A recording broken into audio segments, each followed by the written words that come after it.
Picture this. You're sitting across from someone you genuinely care about. A friend you haven't seen properly in weeks. A parent who drove an hour to see you. Someone who matters. And your phone is on the table. It doesn't buzz. It doesn't light up. It just sits there. And every few minutes, your eyes drift to it. A part of your brain is elsewhere, checking whether something arrived, whether something changed, whether you're missing something. You're physically in the room, but you're not really there. And the person across from you knows it. I did this for years, not because I didn't care, because I'd never stopped to ask what it was actually costing me. Nobody told me until it cost me something I couldn't get back. So I'm telling you now, before it does the same to you.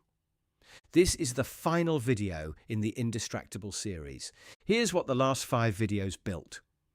You learned that distraction starts inside, with the uncomfortable feeling you were escaping before the phone was even in your hand. You learned that your time belongs to your values, not your to-do list, not someone else's urgency. You learned how to dismantle the external triggers, the 237 signals a day that were engineered to interrupt you.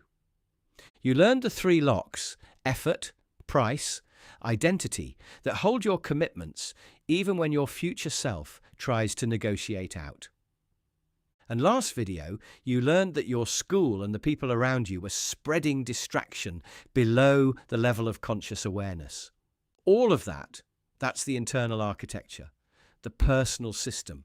But there's one layer this series hasn't touched yet. And it's the one that quietly undoes all of it, if you don't handle it. The people closest to you. Here's the uncomfortable truth that most focus content never addresses.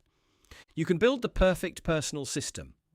Clean notifications, time-boxed schedule, effort pacts in place, identity locked. And then your flatmate walks in.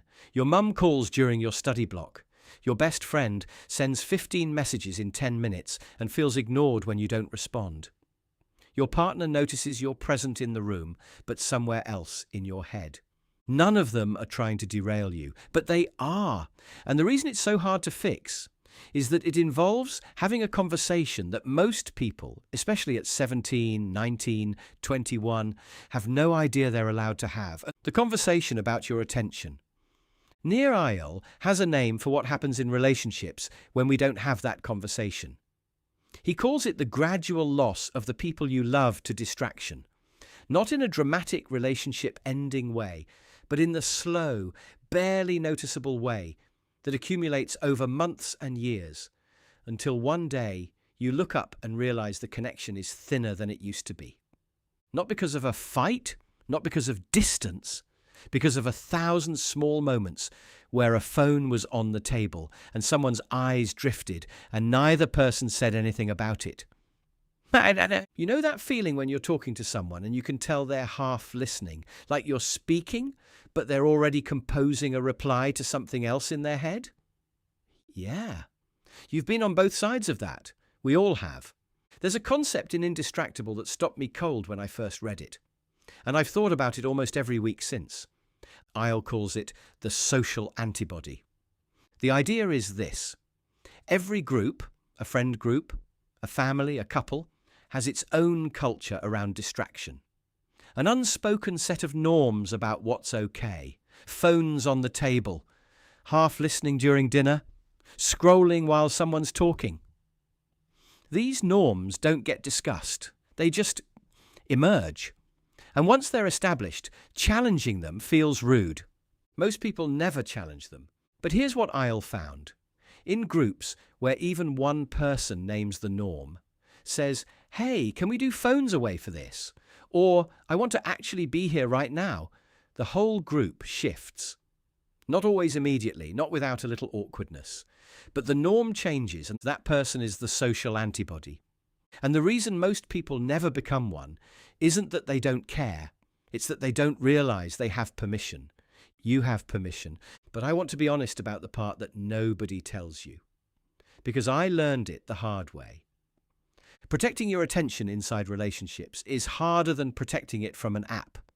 An app doesn't have feelings. An app doesn't look hurt when you put your phone away. An app doesn't text you at 11 p.m. saying you've been distant lately. The people who love you will sometimes push back on your focus system. Not because they're trying to disrespect it, because from the outside, someone who's suddenly less available can look like someone who's pulling away. Someone who's putting their phone in another room can look like they're making a statement. Someone who says, "I'm in a focus block right now," can sound, to someone who doesn't understand the system, like, "You're not a priority." The gap between what you mean and what they hear is where most people abandon their system entirely. I've done it. 2 years ago, I had a solid week built. Schedule time-boxed, notifications off, everything in place. And someone I cared about got upset because I hadn't responded to their messages for 3 hours. I felt guilty. I abandoned the structure, went back to being always available. And the work didn't get done. And the relationship didn't actually improve. Because availability without presence is just noise. What I should have done, and what Eyal lays out clearly, is explain the system before it caused confusion. Not defensively, not as a rule I was enforcing, just clearly. Here's what I'm trying to do. Here's why. Here's when I'm reachable. And here's what counts as actually urgent. That conversation had once prevents 100 smaller ones. The book that built this whole series, Eyal's Indistractable, goes deep on exactly how to structure that conversation for different relationships. The affiliate link is in the description. No extra cost to you. It's the one book this series was built on. Now, because there's one more thing that makes this whole chapter click. Here's what changes everything about the relationship layer. It's not about protecting your focus from the people you love. It's about giving them more of it. This is the reframe that Eyal makes at the very end of Indistractable. And it's the one that lands hardest. The goal of becoming indistractable isn't to become a hermit who optimizes their life in isolation. The goal is to show up fully, to be genuinely present when you're with someone. Not half present, phone face down on the table, one eye on the door. Because here's what actually damages relationships.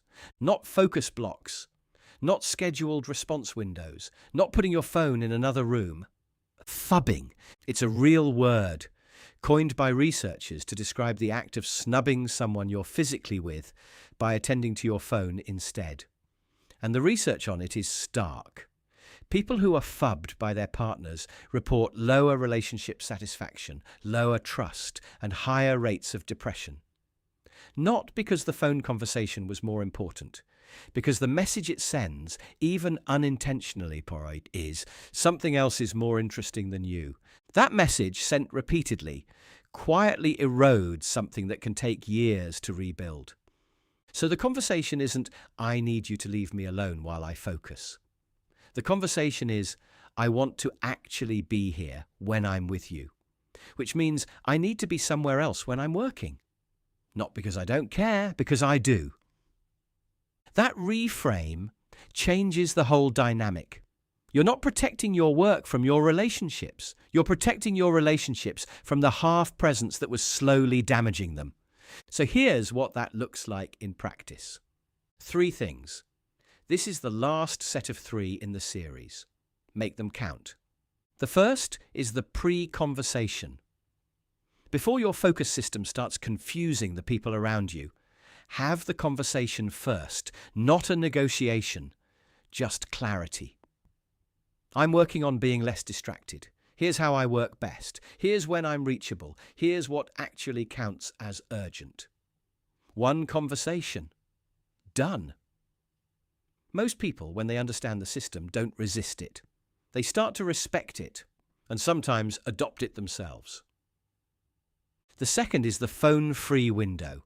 Pick one moment in your day, dinner, a walk, the first hour with your flatmate after class, and make it a declared phone-free zone. Not for productivity, for presence. Tell people it's happening. Make it a norm. Be the social antibody. What you'll find within about a week is that those windows become the conversations you actually remember. The ones where something real was said, The ones that make the relationship feel like something instead of just proximity. The third is the signal. When you're in a focus block and someone close to you needs to reach you for something genuinely urgent, give them the one channel that bypasses everything. A specific phrase in a message, a call instead of a text. Something that means, this is real, come back.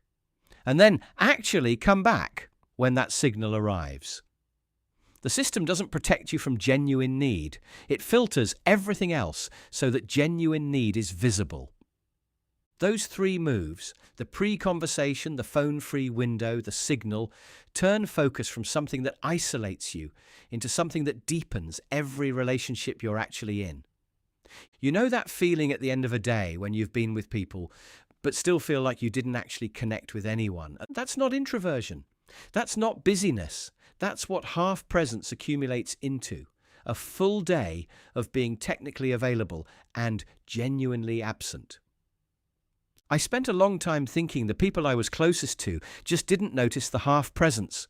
They noticed. They always notice. They just didn't say anything. Because in a world where everyone's phone is on the table, calling it out feels like overreacting. It's not overreacting. It's just that nobody's been given permission to name it. You have it now. Here's the whole series in one place.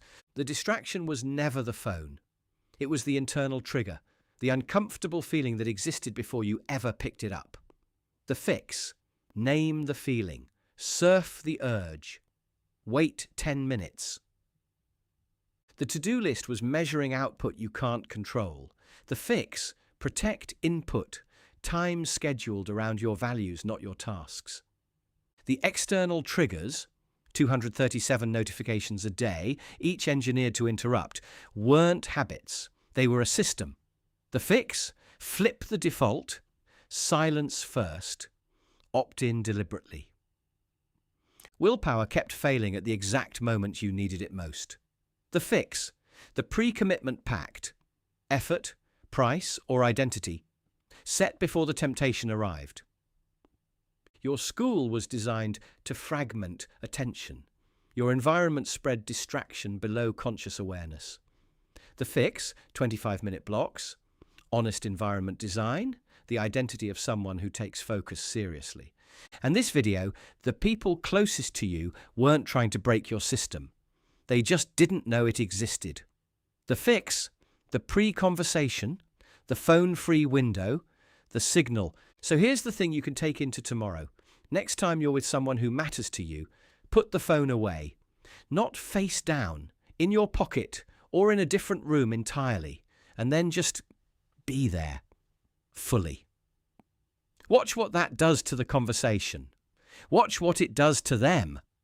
That's the whole series, reduced to one move. And when you put it all together, you were never bad at focusing. You were never a distracted person. You were living inside systems, internal, external, institutional and social, that were generating distraction faster than any individual willpower could absorb. Now you know what the systems are. Now you can design them differently. That's what it means to be indistractable. This is where the series ends, but it's not where you stop. Every idea in these 6 videos came from one book, Indistractable by Nir Eyal. The man who helped build the systems that distracted a generation, then spent 5 years figuring out how to undo the damage. The link is in the description. It's an affiliate link, no extra cost to you, and it's the one book this channel was built on. If this series hit differently than you expected, you're not alone. Most people watching these videos have been sitting with this problem longer than they'd admit. If that's you, stay, there's more coming.